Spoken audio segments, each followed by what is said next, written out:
Très chers auditeurs, je suis toujours très heureuse de vous retrouver et de partager avec vous certains aspects spécifiques de l'art d'Uranie. Comme pour les signes précédents dont j'ai fait l'analyse, je souhaiterais attirer votre attention sur la place des décans et leur influence dans les 3 principaux segments à travers lesquels un signe du zodiaque manifeste ses attributs dans la période solaire. Je laisse l'auditeur juge de l'approche qui lui correspond le mieux, car comme dans beaucoup de domaines, il y a différentes écoles, donc différentes interprétations. Faire référence aux décans, à leurs régents, lors de l'analyse d'un thème, me paraît trop important pour le laisser absent des descriptions zodiacales. Vous trouverez plus de théories sur les décans, sur l'origine et l'histoire dans ma vidéo consacrée aux décans du signe du Lion. On attribue une énergie planétaire différente à chaque décan des 12 signes du zodiaque. Un signe astrologique de 30 degrés est donc divisé en 3 décans de 10 degrés. Décan dérive du latin decem, 10. Pour tous les signes, nous aurons une grille de lecture de base similaire, c'est-à-dire du premier décan de 0 à 10 degrés, emprise des habitudes émotionnelles passées du signe précédent. La place de la planète Mars va renseigner sur la teneur de ces schémas et les aspects planétaires vont éclairer sur la manière dont nous allons agir ou réagir en fonction de ce passé. Un décan plus particulièrement lié au corps physique. Deuxième décan, de 10 à 20 degrés. Décan de transition entre les tendances passées et les nouvelles énergies que nous devrons investir. Ce décan est placé sous Mercure et cette planète va donc indiquer dans le thème les liens que l'on pourrait faire ou que l'on pourrait entreprendre ou que l'on pourrait tisser pour concilier les 2 tendances. C'est un décan plus particulièrement lié au corps mental. Troisième décan, de 20 à 30. À partir de ce décan, la planète est de plus en plus imprégnée et investie dans les caractéristiques du signe. Le natif se libère de l'influx du passé et se tourne plus facilement vers l'avenir. L'emplacement de Jupiter et de Saturne dans le thème natal dépeignent ce tournant. C'est un décan plus particulièrement lié au corps spirituel. Appliquons maintenant cette théorie des décans au 7e signe du zodiaque que l'on nomme Balance. Un signe émetteur, cardinal et d'air. Vénus et Saturne sont les régents de la Balance et participent à l'équilibre du natif de la Balance grâce aux qualités qu'exprime ce signe. La quête de beauté, l'harmonie, la justice, l'éthique. Si vous souhaitez plus d'informations sur la personnalité du natif du signe de la Balance, consultez ma vidéo que j'ai réalisée à ce sujet. Le travail sur les décans est très subtil et comme pour tout dans l'analyse astrologique, il faut tenir compte de l'emplacement du signe solaire dans notre thème, dans le thème natal, les aspects que les astres tissent les uns avec les autres. Le signe de la Balance sera toujours lié à Vénus et à Saturne, mais lorsqu'il s'agit de la division en 3 décans, il faudra conjuguer 2 signes et 2 maîtrises. Le premier décan sera lié Balance-Balance, donc Vénus-Vénus. Le deuxième décan lié à Balance-Verseau, donc Vénus-Uranus. Troisième décan lié à Balance-Gémeaux, donc Vénus-Mercure. Nous restons dans l'élément air, mais l'air cardinal n'a pas la même intensité que l'air fixe ou encore que l'air mutable. C'est pour cela qu'il y a une différence. Lorsque le Soleil entre dans un signe, il est coloré par le signe qu'il vient de quitter. Ensuite, les choses vont s'installer progressivement et l'énergie sera de plus en plus forte, surtout avec le troisième décan. Ceci ne veut pas dire que le natif du premier décan n'incarne pas ce signe, bien sûr. Si nous appliquons la théorie des décans avec des exemples concrets, pour le premier décan, développer les énergies Balance-Balance, Vénus-Vénus va être ce que nous allons retrouver dans le thème de Romy Schneider, né le 23 septembre 1938 à 20h45 à Vienne. Un thème nocturne lié aux valeurs intérieures et réceptrices. Romy Schneider est très marquée par les énergies du signe précédent de la Vierge, le contrôle et l'insécurité, qu'elle a dû surmonter. Mais il fallait aussi qu'elle se libère de certains schémas négatifs de cette énergie vierge afin de pouvoir développer et vivre les relations plus harmonieuses Balance. Son soleil en Balance en maison 5, lié à la créativité artistique, et Vénus nœud nord Scorpion en 6, qu'elle va exprimer à travers sa vie professionnelle. Mars Mercure Vierge en 5 au carré de l'ascendant Gémeaux. Son moi est bridé, voire nié par son entourage, surtout son entourage masculin qui exerce sur elle un contrôle excessif. Saturne rétrograde en Bélier est en aspect de Iode à Vénus, indiquant la transformation de ses valeurs fondamentales. Et il est également en aspect de Iode à Mercure qui conseille de faire la différence entre agir avec discernement et agir avec contrôle. Quel est l'éclairage de cette analyse du premier décan dans le thème de Romy Schneider? Elle avait pour mission de trouver le juste milieu, la juste place, grâce à son art de comédienne, Vénus nœud nord Scorpion. Son axe des valeurs est bloqué dans son thème et Saturne rétrograde en chute et en aspect de quinconce comme nous l'avons vu à Vénus et Mars. En fonction de l'ensemble des configurations du thème, elle a vécu sa puissance plutonienne dans son art et dans sa vie amoureuse. Par besoin de protection et de compensation, elle a érigé des barrières infranchissables qui l'ont encore plus enfermée dans sa souffrance et dans son déséquilibre.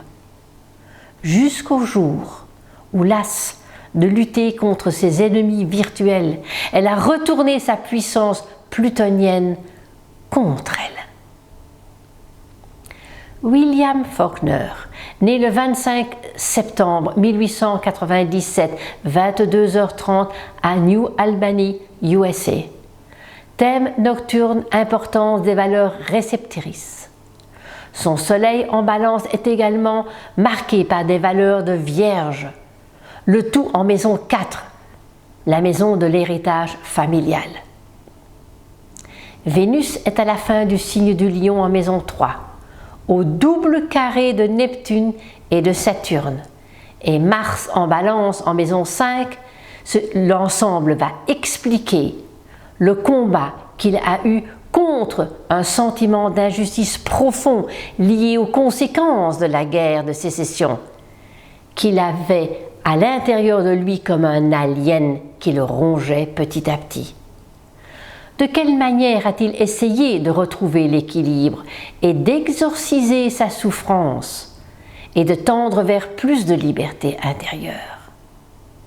Il a réussi par son talent d'écrivain, en rédigeant des drames psychologiques teintés d'émotions douloureuses. Mahatma Gandhi, né le 2 octobre 1869, 7h12 à Portandar en Inde.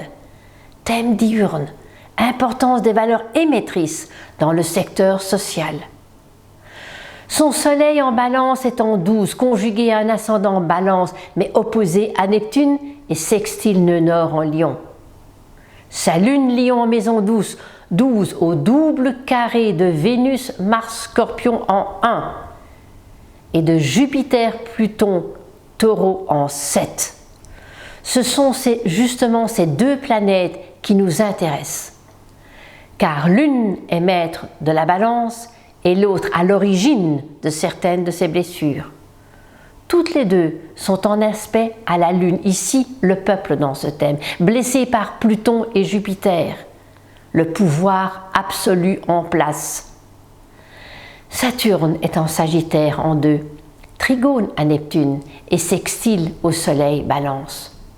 Nous pouvons saisir ici toute la motivation de ce natif de la Balance qui a utilisé les énergies du juste milieu pour mener avec la force tranquille un combat titanesque contre l'Empire britannique.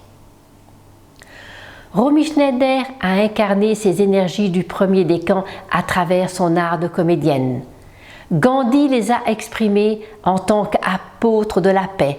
Faulkner les a utilisées à travers les romans afin d'exorciser son sentiment d'injustice.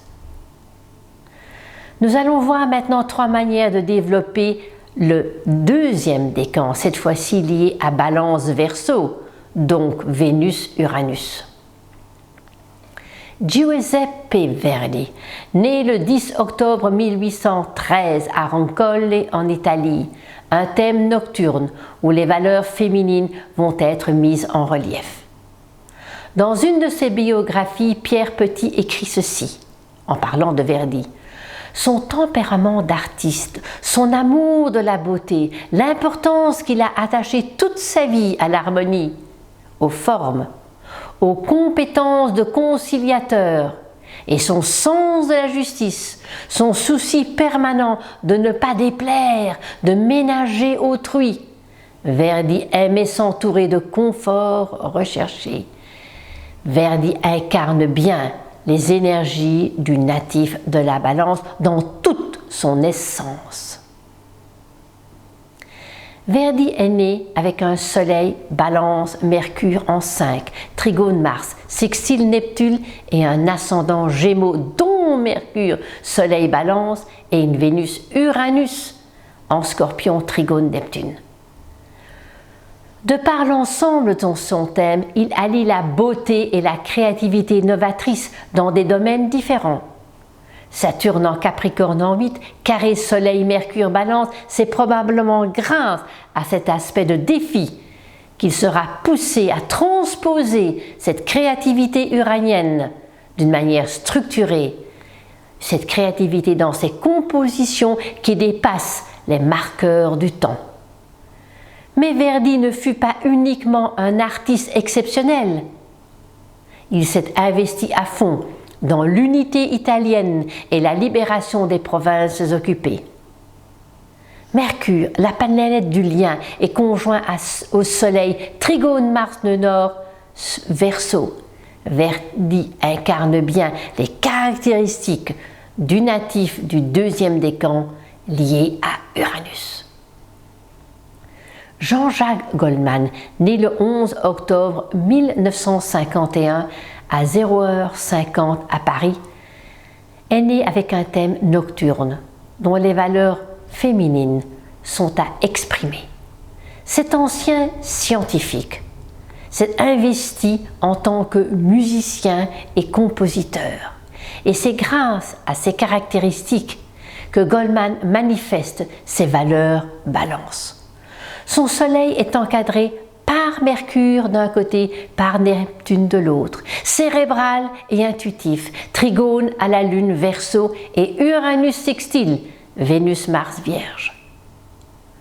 Ce natif du deuxième décan s'est appuyé sur ses énergies uraniennes, d'indépendance, de lucidité, d'humanisme, d'une voix particulière, détestant les idées toutes faites, pour nimber son art, Balance, de tout ce qui le touche au cœur et à notre cœur en particulier.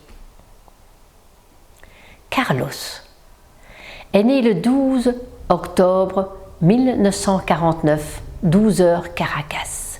Il est né Balance, ascendant Balance. Ce fils de riche avocat communiste est devenu terroriste et semble incarner ici les valeurs complètement opposées aux caractéristiques du signe de la Balance. En effet, certains natifs, pour des raisons liées à la structure de leur thème natal, à leur souffrance et ici au vécu d'injustice, ne peuvent manifester l'énergie du signe en question, Balance, et ils vont exprimer les énergies du signe opposé en face, le signe du Bélier ici.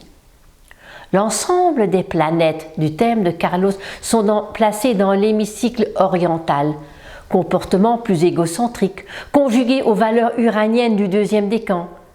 Cet ensemble va façonner sa personnalité qui décrive ses configurations Uranus, Cancer, angulaire, milieu du ciel, au carré de cet amas du signe de la Balance.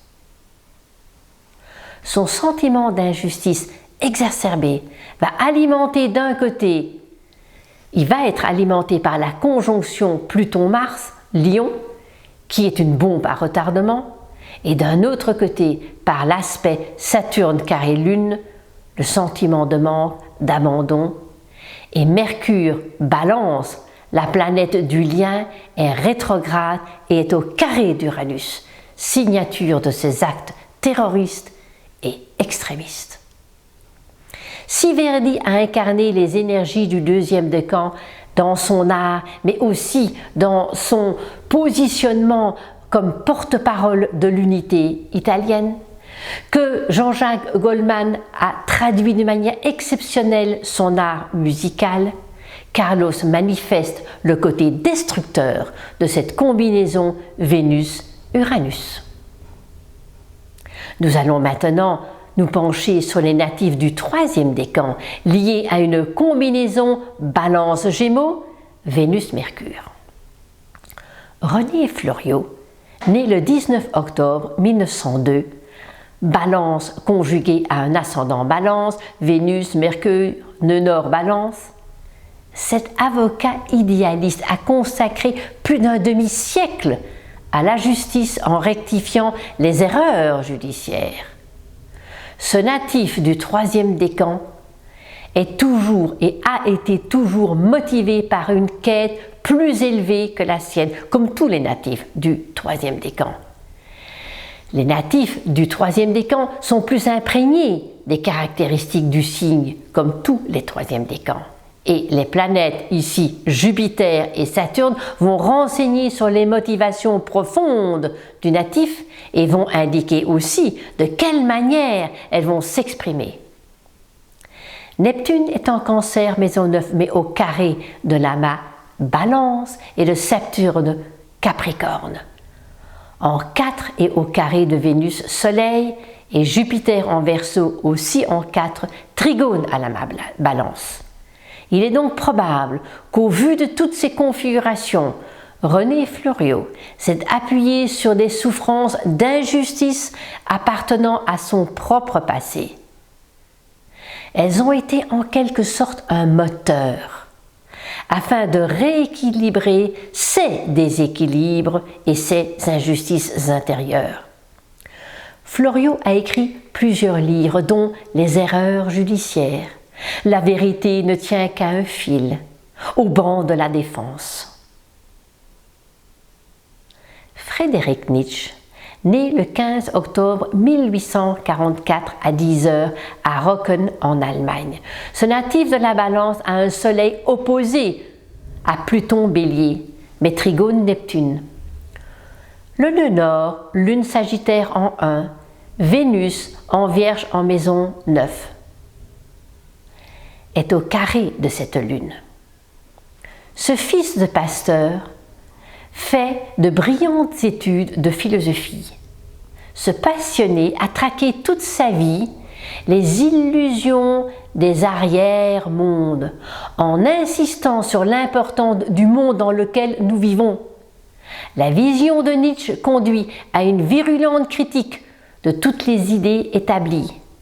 Le ressentiment est posé par Nietzsche comme l'origine des valeurs morales lorsqu'il s'agit de renverser et surtout le ressentiment injuste qui empêche l'être humain d'acquérir une attitude de juste milieu. Le surhomme compense et condensé dans l'homme libre, dans l'esprit libre, fait une opposition à l'esclave, resté faible car il vit dans son ressentiment. La vision de Nietzsche entre en totale opposition avec les valeurs classiques et ses écrits aujourd'hui interpellent encore pour le meilleur et pour le pire. Catherine Deneuve, née le 22 octobre 1943 à 13h30 à Paris, aussi native du 3e décan de la Balance. Balance en 9, idéaliste, ouverte sur le monde, et avec son trigone Saturne, maître ascendant Capricorne, c'est une personne très structurée. La Lune est encadrée de Jupiter et de Pluton en maison 7.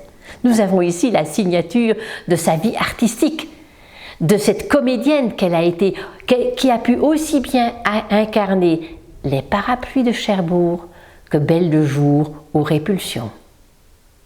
Catherine Deneuve incarne l'idéal de la Balance et aussi la beauté, les motivations de son sens de l'équilibre, de son sens de l'élégance, de sa sobriété et de sa quête pour la justice. En tant que représentante de la Balance, elle a incarné Marianne, que nous avons vue dans toutes les mairies de France. René Fleuriot a incarné les énergies du 3e décan grâce à son Mercure et a recherché la vérité judiciaire. Nietzsche, en s'interrogeant sur les comportements humains, il a incarné ce 3e décan de la Balance. Catherine Deneuve a exprimé dans son rôle de comédienne les différentes facettes du 3e décan de la Balance. Encore une fois, comme vous pouvez le constater, avec cette brève étude, tenir compte des décans affine l'analyse d'un thème. Chaque signe du zodiaque a sa spécificité, comme chaque décan. L'emplacement du maître du signe, du maître de décan, et ainsi que les aspects que forment les planètes dans l'horoscope permettent l'ensemble de saisir d'une manière plus fine les caractéristiques globales du natif en question. Je vous remercie pour cette écoute et je vous suggère peut-être de faire votre propre expérience en appliquant ces techniques sur des thèmes de personnes que vous connaissez bien. En attendant de vous retrouver sur une autre vidéo, je vous envoie toute mon affection. Merci.